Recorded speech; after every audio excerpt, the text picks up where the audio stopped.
Sir, ఉపరాష్ట్రపతి ఓట్లపైన doubts. RSS వాదిగా ఉంటానన్న CP Radhakrishna సంకేతం.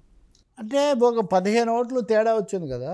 ఇప్పుడు వీళ్ళకి 320, వాళ్ళకి 420 వస్తాయి అనుకున్నారు. 300 వచ్చాయి.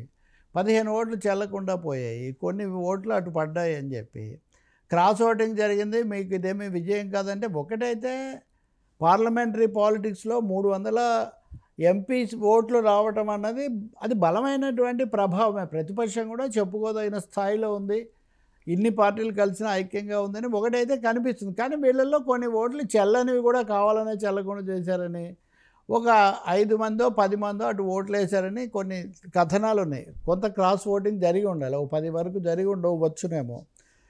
రెండో వైపున చూస్తే ఎవరి నుంచి జరిగాయి అని ఎన్డీ కూటమిలో ఉదాహరణకు మమతా బెనర్జీ, ఆమెకు సంబంధించిన అభిషేక్ బెనర్జీ టీఎంసీ ఎంపీ, ఆయనైతే తీవ్రమైన ఆరోపణ చేశాడు. ఒక్కొక్క ఓటుకు 15 నుంచి 20 కోట్లు ఇచ్చి బీజేపీ కొనుగోలు చేసిందని చెప్పి నాకు సమాచారం ఉంది.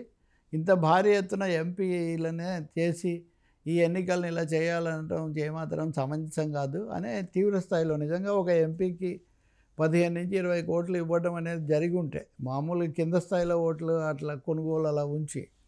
ఇంకా రెండో విషయం, ఎవరు క్రాస్ ఓటింగ్ చేస్తుంటారంటే ఆప్ పేరు ఒకటి టీఎంసీ వాళ్ళు బహిరంగంగా చెప్తున్నారు. ఆప్ ఎమ్మెల్యే ఒక ఆవిడ, ఎంపీ ఒక ఆమెకైతే బీజేపీతో కొంత సాఫ్ట్గా ఉన్నారు. గతంలో వాళ్ళ పార్టీ మీద కూడా ఆమె కొంచెం తిరుగుబాటు ఇట్లాంటివన్నీ చేస్తున్నారు. ఆమె అలాంటి వాళ్ళు చేస్తుండొచ్చు. కానీ ఇంకా ఎన్సీపీ వాళ్ళు కూడా చేశారు, నేషనలిస్ట్ కాంగ్రెస్ పార్టీ వాళ్ళు కూడా అని చెప్తే, ఆ పార్టీ నాయకురాలు పవార్ కూతురు సుప్రియా పూలే, ఆమె లేదు కావాలంటే మీరు విచారించండి ఈ పద్ధతిలో అంటున్నారు. ఈ లోపల మనీష్ తివారీ కాంగ్రెస్ పార్టీ నాయకుడు, ఆయన ఒక సమగ్రంగా ప్రకటన చేశారు. ఇది చాలా తీవ్రమైన విషయం, ఎవరు క్రాస్ ఓటింగ్ చేశారో తేల్చాలని.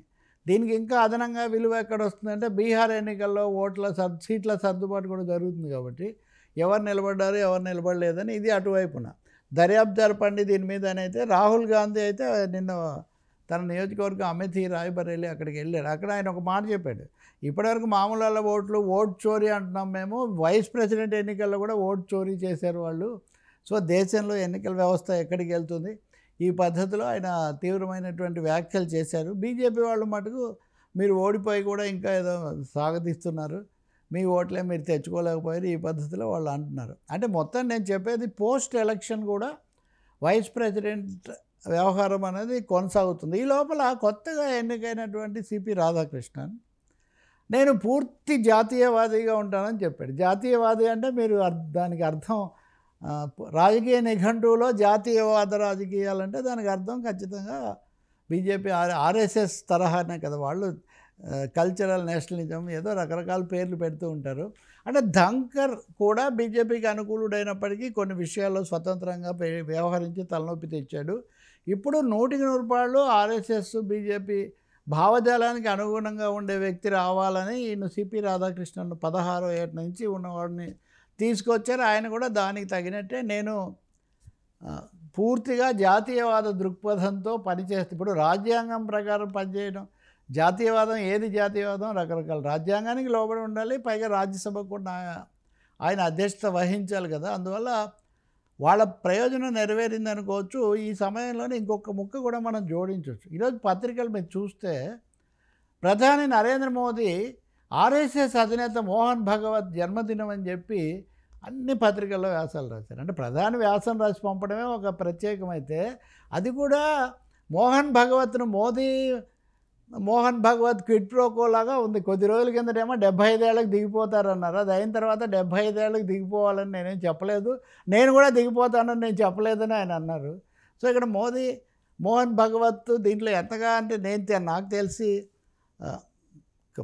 పాత నాయకులు గతంలో లేని వాళ్ళని అంటారు, కానీ ఇప్పుడు ఇంకా నాయకత్వం వహిస్తున్నటువంటి ఒక నాయకుడిని ఆ స్థాయిలో దేశ ప్రధానమంత్రి అధికారికంగా అంత తీవ్రంగా అంటే ఉధృతంగా ప్రశంసలు కురిపించడం అంటే ఏ స్థాయిలో నిర్దేశకత్వం జరుగుతుందో దీన్ని ఎవరో అన్వయించారు. ఈ మధ్య 29లో కూడా మోదీయే ప్రధాని అభ్యర్థిగా ఉంటారని ఎవరో ప్రకటించారు. 29లోనే కాదు, మోహన్ భగవత్ చెప్పిన ప్రకారం 34లో కూడా ఉండొచ్చు అని. 75 ఏళ్ళకేం లేదు కాబట్టి అమిత్ షాకి అప్పటికి ఎన్ని ఏళ్ళు వస్తాయి ఇది ఎక్కడేసి 29లో కూడా మోదీయే ఉంటే 34లో అమిత్ షా ఉండొచ్చు. అమిత్ షాకి అప్పటికి 70 ఏళ్ళు దాటినా ఏం అభ్యంతరం లేదని మోహన్ భగవత్ సంకేతాలు ఇచ్చారు అని.